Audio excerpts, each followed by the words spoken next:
Hello, જાગુસ kitchen જર્નીમાં આપ સૌનું સ્વાગત છે. ફ્રેન્ડ્સ, આજે આપણે એકદમ ફટાફટ અને એકદમ ઝડપથી બની જાય એવા અને સુપર હેલ્ધી અને સુપર ટેસ્ટી મગની દાળના ગોલ્ડન ઢોસા બનાવીશું. અને એટલા સુપર ટેસ્ટી છે ને કે હું તમને શું કહું. તો ચાલો શરૂ કરીએ. સૌથી પહેલાં મેં મગની દાળને 2 કલાક પહેલાં પલાળી રાખેલી છે. મગની દાળનું માપ અત્યારે મેં અડધો કપ મગની દાળ લીધી છે. તમારી પાસે જો ટાઈમ ન હોય તો તમે અડધી કલાક ગરમ પાણીમાં પણ પલાળી શકો તો પણ સરસ રિઝલ્ટ આવે છે. હવે આપણે એને એક મિક્સર જારમાં લઈ લઈશું.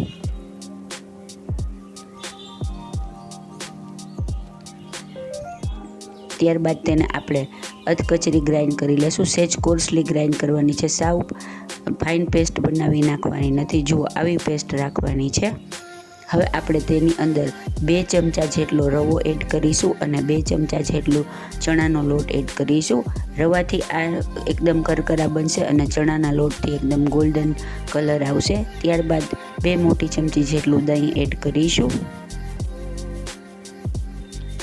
ત્યારબાદ સ્વાદ મુજબ મીઠું એડ કરીશું અને એકદમ સરસ કલર આવે એના માટે પિંચ જેટલી ખાંડ એડ કરીશું. અને ત્યારબાદ અડધી ચમચી હિંગ અને સહેજ કલર સારો આવે એના માટે હળદર એડ કરી અને ફરીથી પેસ્ટ બનાવી લેશું અને એકદમ સરસ ફાઇન પેસ્ટ કરી નાખશું.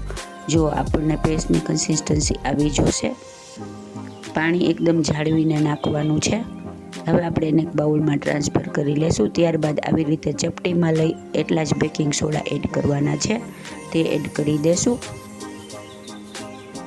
જો તમે વધારે ક્વોન્ટિટીમાં ઢોસા બનાવતા હોય તો 2-3 ઢોસામાં થાય એટલા પિંચ જેટલા સોડા એડ કરવાના. એવી રીતે અલગ અલગ સોડા એડ કરવાના, જેથી આપણા બધા ઢોસાનું રિઝલ્ટ એકદમ સરસ આવે.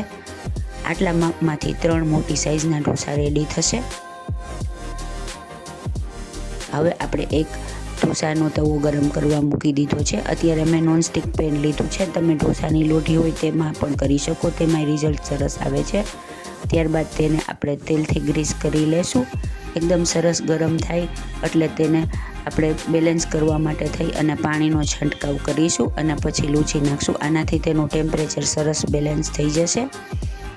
આ પ્રોસેસ કરવી ખૂબ જ જરૂરી છે. હવે આપણે ઢોસાનું બેટર તેની ઉપર પોર કરી અને અંદરથી બહારની સાઈડ આવી રીતે ફેરવતા જશું અને આપણો ઢોસોને પાથરતા જશું. જો એકદમ સરસ આપણો ઢોસો મસ્ત પથરાઈ ગયો છે. હવે આપણે ગેસ ફાસ્ટ કરી નાખવાનો છે. ગેસ ફાસ્ટ કરી અને ગોલ્ડન સરસ જાય ન પડે ત્યાં સુધી તેને થવા દેવાનો છે. આવો ગોલ્ડન થઈ જાય એટલે આપણે તેની ઉપર થોડું તેલ સ્પ્રિંકલ કરીશું. તમે આ જગ્યાએ બટરનો યુઝ પણ કરી શકો, તે પણ ખૂબ જ સરસ લાગે અને તમે આની ઉપર ચીઝ પણ નાખી શકો.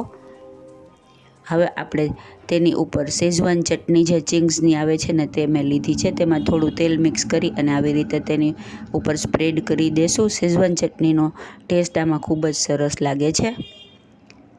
ઢોસો તેની મેળે જ ઉખડી જશે. જુઓ છે ને એકદમ જોરદાર અને કેવો સરસ ગોલ્ડન કલર આવી ગયો છે ને, એટલે તો આનું નામ ગોલ્ડન ઢોસા છે.